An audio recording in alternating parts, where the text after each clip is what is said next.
ইমাম মেহেদির নাম দিয়ে গেলাম, ভালোবাসা আমার হৃদয় হইতে আপনাদের শোনালাম।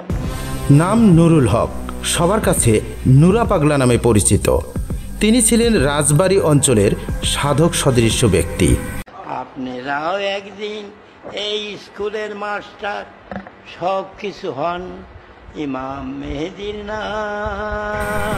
অনেক ভক্ত তাকে গুরু মনে করতেন, তবে আলেম সমাজের একাংশ তাকে শরীয়ত বিরোধী মনে করতেন। কে যাবে রে আয় পূর্ব বাংলার গায়, ইমাম মেহেদি নামে গান গাইয়া যায়, সে গানের সুরে মানুষ কাঁদে, হৃদয় ভরে যায় ইমাম মেহেদি সোনারি বাংলায়।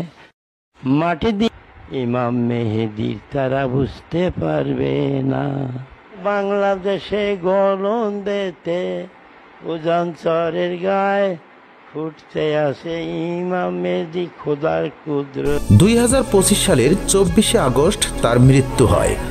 অনুসারীরা তাকে বাড়িতেই দাপন করে গড়ে তোলে মাজার, আর এখান থেকেই শুরু হয় আলেম সমাজের হৃদয়ের রক্তক্ষরণ।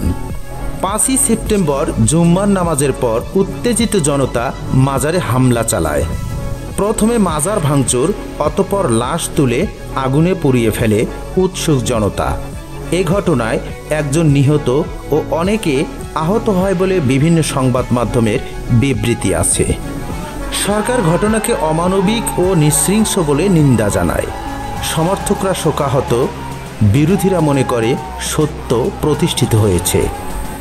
সামাজিক মাধ্যমে তীব্র আলোচনা ছড়িয়ে পড়েছে। নুরা পাগলা কারো কাছে আধ্যাত্মিক আশ্রয়, কারো কাছে বিতর্কিত। তার মৃত্যুর পরে এই ভয়াবহ ঘটনা আমাদের সামনে বড় প্রশ্ন রেখে গেছে। এ কি বিভেদ বাড়াচ্ছে নাকি সত্য প্রতিষ্ঠিত হচ্ছে? আপনার মতামত কমেন্ট করে জানিয়ে দিন। ধন্যবাদ।